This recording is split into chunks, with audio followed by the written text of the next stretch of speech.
বিশ্বের সুন্দর ও বর্ণিল ফুলগুলোর মধ্যে টিউলিপ অন্যতম। বসন্তেই যেন টিউলিপ প্রকৃতিতে নতুন জীবন আর রাঙা আভা নিয়ে আসে। সেই আবহই যেন ফুটে উঠেছে ব্রিটেনের সাসেক্সের টিউলিপ বাগানে, যা দেখে মুগ্ধ দর্শনার্থীরা। এ যেন পৃথিবীর বুকে প্রকৃতির রঙিন বিছানা, যার প্রতিটি স্তরে স্তরে অনিন্দ সুন্দর টিউলিপ ফুলের গোছা।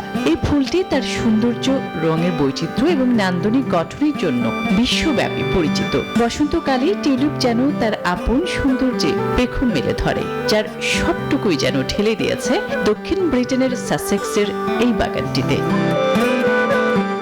স্থানীয় খামারিরা জানান, টিউলিপ উৎসবের অংশ হিসেবে তারা 100টিরও বেশি জাতের 15 লাখের বেশি ফুল রোপণ করেছিলেন, যার ফলেই টিউলিপের বর্ণিল রূপে রঙিন হয়ে উঠেছে এলাকাটির আশপাশ। তা দেখতে ভিড় করছেন দর্শনার্থীরা, তবে ভুল করছেন না টিউলিপের এমন রঙিন উৎসবকে ফ্রেমবন্দি করতেও। আসমাতুলি, নিউজ 24।